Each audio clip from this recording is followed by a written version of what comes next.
Welcome back to my channel. Today I will be doing my July wrap-up. I read a total of 9 books last month, so this video will probably take a while. The books I read ranged from a rock star memoir to Iranian diaspora lit to strange women artists. So if any of those sound interesting, stick around and we will get right into it. The first book I finished in July was Even the Good Girls Will Cry, a 90s rock memoir by Melissa Auf der Maur. So for those of you who don't know, Melissa Auf der Maur was the bassist for Hole, as well as later on the Smashing Pumpkins. And this is a memoir essentially of her life and of her time as an artist, as a bass player, as a photographer, her upbringing, her life on tour, her thoughts on the whole being part of the alternative rock 90s scene when it was at its height. She talks about her upbringing, living in her father's shadow. Her father was a famous Canadian journalist and later politician named Nick Auf der Maur.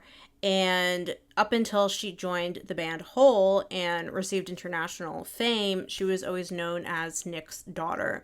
Both of her parents gave her a rather unconventional upbringing. Her mother was more of like a free spirit hippie who told her to never rely on a man.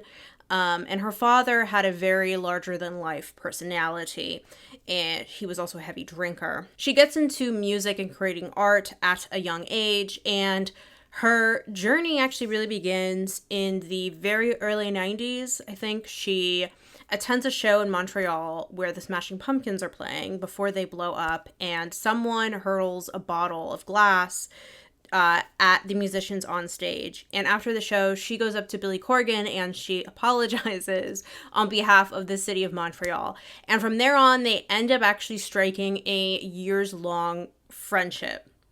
And it is through Billy Corgan that later on he ends up recommending her to Courtney Love to replace the late bassist in Hole, Kristen Pfaff, who died a couple months after Kurt Cobain's death. So all of a sudden, at the age of 22, Melissa is thrust into the spotlight with heavy media scrutiny, touring internationally, and living now underneath in the shadow of a very larger-than-life personality who is a hot mess, Courtney Love. I feel like she was a bit guarded and cautious when she talked about Courtney Love because Courtney is such a polarizing figure. She's very tepid in her criticism of her. The closest she comes to criticizing her is talking about how on stage she felt like the dynamics of the band could veer towards being abusive, that Courtney would engage in this on-stage banter with Melissa, playing into this dichotomy of good girl, bad girl, and trying to stir up a reaction. She talks about how Courtney loves to get people to react and push people's buttons. And she says in some ways, Courtney reminded her of her father, and that prepared her for dealing with that kind of personality. And a lot of this, I think, kind of segues into how, while Melissa was part of this alternative grunge scene, in some ways she was on the periphery. She talks about how heroin use was very rampant in the scene and how she was someone who mainly stuck to like beer and weed, and how heroin took the lives of so many people, including not just obviously Kristen Pfaff, who she replaced, but also the drummer of Hole, Patty Schemmel, had a years-long addiction that she struggled with. I think that the book really captures the ethos of the 90s alt-rock grunge scene and what it was like to be there, and like all music scenes, what happens when that music goes mainstream and then is capitalized on, and then it tends to eventually become co-opted and fall apart. I thought the writing was also pretty solid. I don't know if she had a ghostwriter, but I think they did a pretty good job if she did. The only thing I didn't really love in the beginning was she talked a lot about her family's roots in Europe prior to coming to Canada, and I felt like she was really humble bragging about her ancestors, and it was just like, it was a bit much. Like, she was a little arrogant in that regard, and I reminded of a quote that Courtney Love said about her, that she was like, yeah, Melissa has the same snotty self-belief that the previous bassist had. So she definitely had at times, it comes through, like she has a bit of an ego, but I can understand why and how she needed to develop that, particularly with the band and the circumstances and the personalities that she was like in contact with and thrust into. So I really enjoyed this. I rated it 4 stars, and it did get me out of a reading slump. The next book I finished was The Nights Are Quiet in Tehran by Shida Bazyar, translated from German by Ruth Martin. This was shortlisted this year for the International Booker, and it alternates perspectives from a family of 4 who are originally from Iran over a period of 40 years. So the first section follows the father of the family, Besad, who is a revolutionary socialist, communist who takes part in the 1979 revolution against the Shah. And we see in those early months after the Shah's removal what happens after a revolution, particularly when it does not go the way you and your comrades had planned. And so eventually Bashad and his new wife flee to West Germany as refugees. And then in the next section, we follow his wife's perspective, Nahid, 10 years later in 1989. They are now married with 2 small children.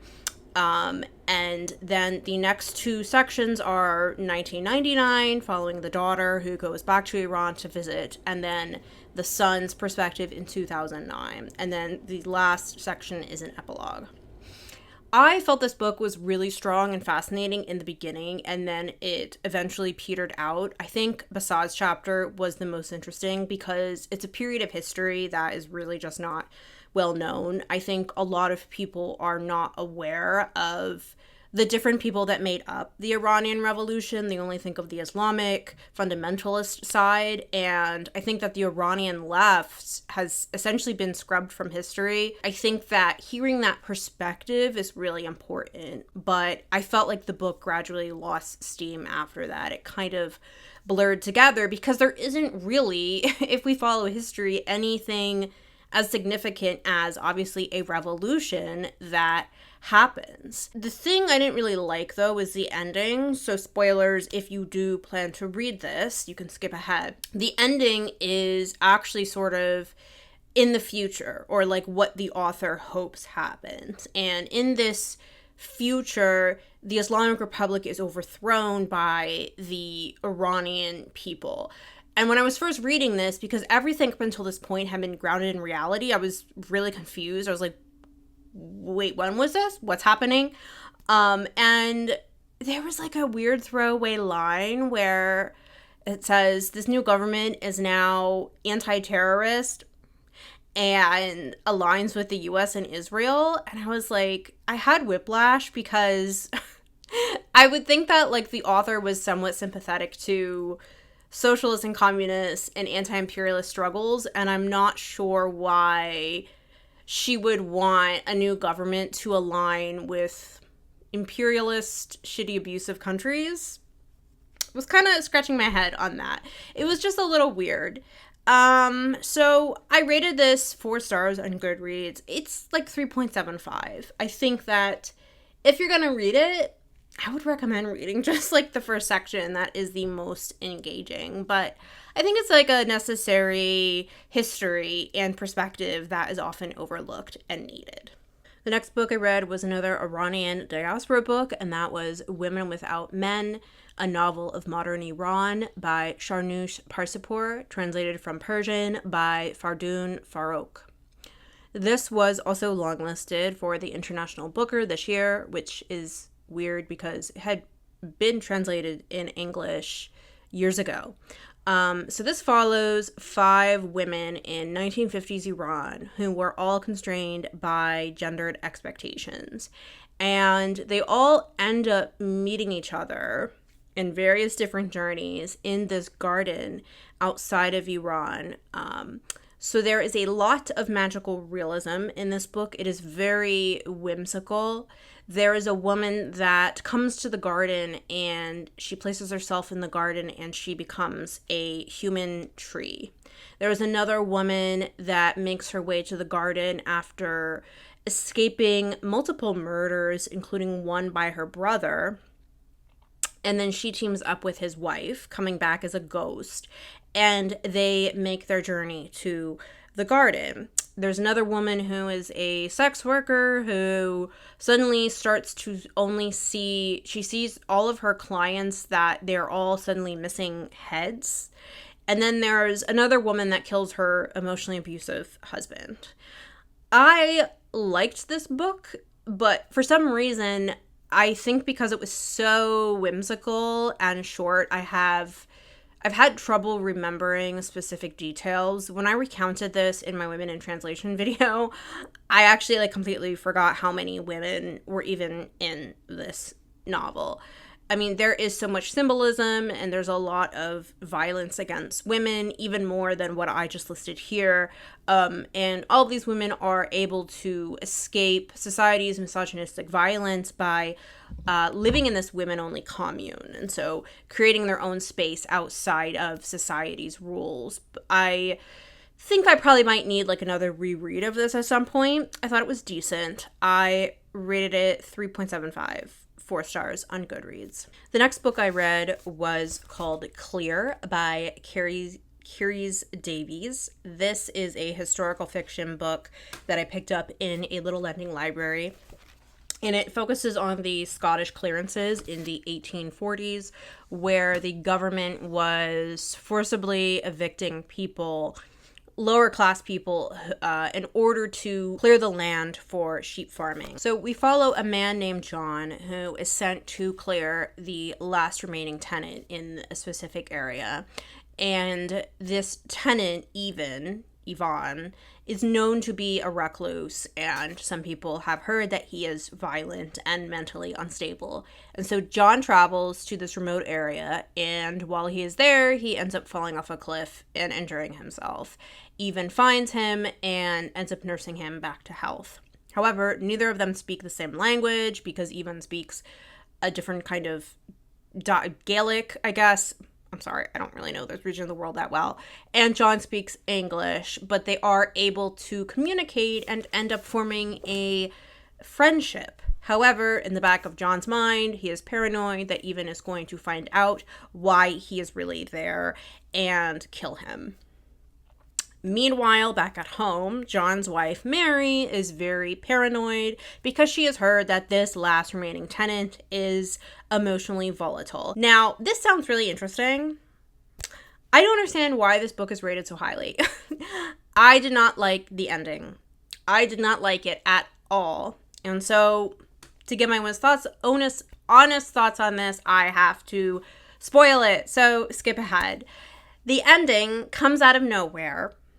John and Yvonne are dancing one night and they realize they have sexual feelings for each other and they end up as lovers, even though we have never had any inclination from either of them prior to this moment that they are interested sexually in men and are repressing it. And then Mary comes to the island and she immediately can tell what is going on. And she's fine with it. And they all set sail and go back to England. And the last remaining tenant is cleared. I'm sorry, what? For Mary to be that accommodating in the 1840s, I mean, I guess there were people who were like this, but again, with her characterization and backstory, we do not get any idea that she would have been totally fine and open with this, living as a kind of throuple. And I think the thing that pissed me off the most was I felt like this was such a cheap way to wrap it up with a nice little bow, where the author was not actually dealing with any of the serious themes of dispossession and eviction and settler colonialism. Instead, it's just a cute little quirky romance. I just felt like that completely came out of left field. So, You know, a book that has very similar plot-wise, but is much more better done, much better writing, much more intense, was An Island by Jennings, where a man comes to an island with a reclusive man. They do not speak the same language. He is injured. He has to nurse him back to health, and there's like a very tense standoff. That, way better than this. I rated it 3 stars. Maybe that's a bit generous. Maybe it's like 2.75. But like, I don't know. Even the writing, I just was like, the descriptive writing, I was just a little bit bored with it. So I don't know what everyone else loved about this, but I'm not seeing it. The next book I read was New Skin by Sarah Wang. This is about a 29-year-old Chinese American woman named Lin Li, I believe, and she put her graduate school dreams on hold to move back home with her mother because her mother needs medical help. And the reason is because her mother is addicted to botched, back alley, cheap plastic surgery. So Lin Li ends up trying to figure out where her mother exactly is getting these procedures done. And she ends up uncovering this whole secretive plastic surgery ring underground that is being investigated by the FBI. And then, to add to more insanity, Lin Li's mother announces that she is going on a reality TV show where the prize is to win enough money to fix all of her previous botched plastic surgeries. This book is a little bit bonkers in terms of the plot. It reminded me a bit of Julie Chan is Dead. I almost think, though, that it should have leaned more into the camp. It felt like it had one foot in campiness and one foot in more, like, grounded, serious reality. And I don't know. I think it should have just picked a side. The writing is very simplistic. It's very fast-paced. And I don't know if I was wild about the writing style. I've noticed this with some new releases. Sometimes the writing is so simplistic it can feel a little dumbed down. And I felt like we jump around so much in this book. Like, 1 minute she is having a conversation with her mother at home, and then the next minute the FBI is breaking down the door. And then, of course, there's the whole, like, reality show aspect where her mother goes to this reality show and Lin Li is watching her mom at home while she's on this show with other botched plastic surgery contestants that are treated essentially like a freak show. There is just so many different themes going on in this book that were just sort of, like, stuck together in a blender. We have plastic surgery addiction, the need for perfection, beauty standards, financial debt, being your mother's caretaker, toxic parental relationships, and the exploitation of reality TV. That is a lot to cram into a book. There's also, like, body horror in here, and then, like, kind of, like, part, like, detective novel, and I don't know, it was just kind of thrown into a blender, and I'm not quite sure if it worked. I breezed right through it. It was fine. There was nothing that I thought was terrible. Sometimes you need, like, an easy read, but I don't know if it's necessarily something that I would, like, particularly recommend. So I think it needs a little more development in that regard. I rated it 3 stars. The next book I read was Mona by Pola Oloixarac, translated from Spanish by Adam Morris. I just talked about this book in my Women in Translation video. This is by an Argentine author, and it is a satirical work that is roasting the self-importance of writers and the literary elite. There is something about this book, it's very short, it's almost novella length, that is rather fever dreamy in terms of the writing and the plot.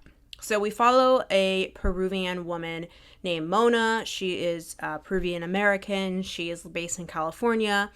And she is a writer who flies to Sweden for this prestigious literary convention with writers from around the world. And from the beginning, there is this sort of simmering violence we can see in Mona's past because she is inexplicitly covered in bruises all along her body, and there are these voices that she keeps hearing, like, jutting in and out of her consciousness. And while she's at this convention, she's also trying to get her bearings, and she's taking in all of these international writers, all of whom are varying degrees of a stereotype of their respective countries. There are also weird things that are happening in the woods and around them.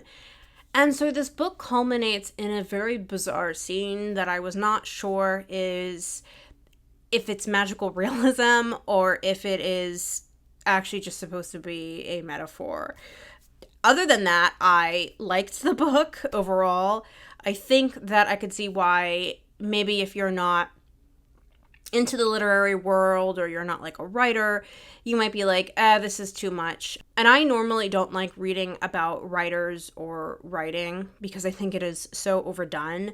But this I actually enjoyed, I think, because it was satire, because it was making fun of pretentious people, even if the book itself was a little pretentious on its own. I liked that uneasy, unsettling quality that pervades the atmosphere and Mona's psyche. And this was a very short book, and it was very memorable. And I thought it was well done. So I rated it 4 stars. Speaking of weird women artists, we now get to Vivienne by Emmalea Russo. I'm not sure how to say her name. I'm sorry. This is, like I said, another weird woman artist book with a single female name as the title. This follows an elderly artist named Vivienne, who was the lover of the surrealist artist Hans Bellmer. And many decades later, Vivienne is set to have this exhibition that people are putting on for her at an art museum. And people online find out about Vivienne's past because Hans Bellmer's previous lover died under mysterious circumstance, and so the circumstances surrounding her death were never really investigated, and people believe that Vivienne may have played a part in it. And so people dogpile her online, and then her exhibit is pulled. Now, I had to look this up because Hans Bellmer, some of the people mentioned in this book were real people. Hans Bellmer was a real artist. He was a surrealist artist. Certainly not the kind of art I would be into. I think he had some issues with women. And the woman who, his former lover, she is renamed in the book. Her real name was Unica. She commits suicide by jumping from a window, but Vivienne was not a real person. She is just written into this story of, what if Hans had another lover after that? And so now there's this whole story that centers Vivienne now as an 84-year-old woman who has left the art world, living in a remote part of Pennsylvania with her daughter and granddaughter. I think that this book was trying to mimic the surrealist quality of the surrealist artist in question, and I don't know if it really achieved that. It is unsettling, and it is a little gross in terms of some bodily functions, but even just how some of the people, particularly one person, act. Vivienne is living in this old house with her daughter, Valor, and then she has a 7-year-old granddaughter named Vesta. And I had trouble when I was reading this keeping track of all of these different because their names were so similar. And then there's the men in this book. There's Lou, Vivienne's younger boyfriend, and then there's an art exhibit gallery guy named Lars from New York. And again, I was just like, why are their names all similar? Like, what is the point of this? So in this book, Lars, who lives in New York, is like, oh no, Vivienne got canceled. We want to court controversy, so we want to have her at our art exhibit. We're gonna do her stuff. And so he travels from New York to Pennsylvania to talk to Vivienne, blah, blah, blah.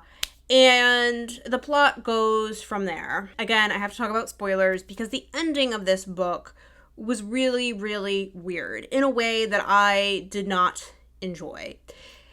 we are grounded in reality in this book, right? And then the last chapter, I think it's an epilogue, it suddenly becomes a speculative fiction novel. We are 10 years in the present. The granddaughter, still, I can't keep the name straight, Vesta, she was 7 years old earlier. Now she's 17, turned 18. And she's with Lars because we could sense that Lars was interested in her, even when she was a little girl. And they're married, and they're driving to this remote area where her grandmother, Vivienne, has been basically donated her body to science. Daughter signed away the rights. And Vivienne is 94 at this point, in a coma, and her womb is now, they're impregnating her. She's somehow able to get pregnant without her consent at 94, and they're using her DNA to have these super artistic children. It was very weird and unsettling in a way I did not enjoy. I mean, the component of Lars being like basically a pedophile, and then this is saying something about the commodification of artists, and not just their art, but even their bodies. I was interested, but I like weird, surreal books, and I feel like I should have liked this, but I didn't. I didn't really love it. So it was just it was 3 stars. The next book I read was called Strange Girls by Sarvat Hasin. This is about the messy, complicated dynamics of codependent female friendships, particularly really intense female friendships that tend to happen to young women when they are in their early 20s. And it follows 2 friends, Aaliyah and Ava, at 2 different periods of their lives. So in the present, we follow Ava's perspective. Ava is, life hasn't really gone according to plans, and she has come down from, I think, Scotland to London to visit Aaliyah.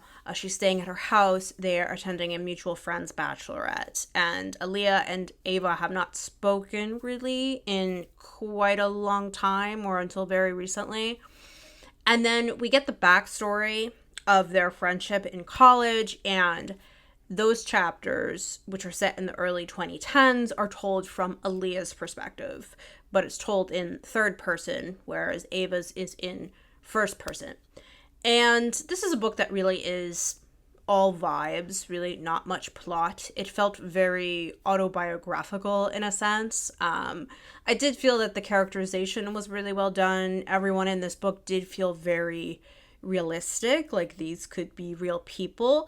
Aaliyah is a Pakistani exchange student who is studying abroad in London, and she's more cautious and shy and has low self-esteem, but she really wants to be a writer. And Ava also wants to be a writer, and Ava has a very unhappy home life with her mother, and she's a bit more boisterous, a bit more forward. And so they begin bonding over writing, and then it goes from there, and they become inseparable until they are not. We see how the personalities clash, how the personalities don't really work with each other. There is a great big reveal as to why they stopped speaking to each other, which I personally thought was kind of a nothing burger. When I was reading this, I found like I could relate to like both of the girls' personalities in different ways, but the more I read, the more I became incensed with Ava. Like, she just comes across as a bitch. She just later on just comes across as an unlikable person, very mean. She's just miserable. She's rude to Aaliyah. She's pretentious. She had a weird nickname for her mother too in the book, and I know that the mother is like emotionally abusive, but it was still, she calls her the Grogan or something. It was such a weird name to call her. And I think the thing too with this book, the one thing I didn't care for either, was there is a POV switch at the end with another character's point of view that I felt was very unnecessary. I'm not sure why. This is another book I read where we have a big structural change that happens at the very end of the novel. But I do want to say, yeah, I enjoyed this overall. I mean, like, if you were in your 20s in the early 2010s, then you probably will find this relatable in some way. Or if you have known, I personally didn't have this, but I have known other women who have had really intense female friendships like this, where it's not really quite homoerotic, but there is a very deep intensity that is romantic in a sense. I don't really know how else to describe it. But I would not say that these girls, though, are strange. I think for creative, artsy kinds of people and what their interests were and their hobbies, they were very typical, in my opinion. I rated it 4 stars. And then the last book I read in July was called Ex-Wife by Ursula Parrott. This was published in 1929. And so yes, I'm finally getting a classic in there. And it is a portrait of gender relations in the Jazz Age and the new freedoms that were granted to women, but they were no longer strictly defined by the role of wife and mother. So this centers around a woman named Patricia, the main character, the divorcee. With her and her husband Peter, they had something of an open marriage, and then it doesn't work out because she ends up sleeping with one of his best friends, and she does not want to tell him that, so she tells him that, well, I actually just slept with a bunch of random men, and he's like, well, I just, I can't stand that, so we're done. So Peter demands a divorce, and he quickly moves on with his life, and Patricia moves out of their New York City apartment, and then she ends up finding work at an advertising agency, and she starts hanging out with one of her older divorced friends, Lucia, and the two of them hit the town. They date multiple men at once. They like to go out and party and drink until the wee hours, and in a lot of their conversations, they rhapsodize on love, marriage, feminism, and gender roles. I can obviously see why this caused a bit of a stir when it was released. There are very frank depictions of infidelity, casual sex, domestic violence, and abortion. It was crazy to think that this was published in 1929 because it feels so much more progressive than, say, something that would have been published 30 years later in the 1950s, which I think is a reminder that social progress tends to kind of wax and wane. And this is also actually the basis for the 1930s film, The Divorcee, with Norma Shearer. My only complaint with this was, again, the ending.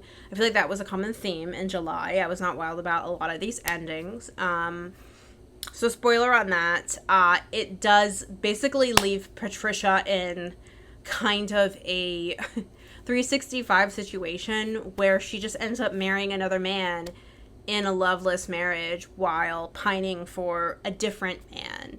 And that kind of felt like a step backwards. I was like, I just would have rather have seen her be single and independent, but I guess we couldn't be too progressive back then, right? One of my favorite quotes from this was, "It is not true in time that one gets over almost anything.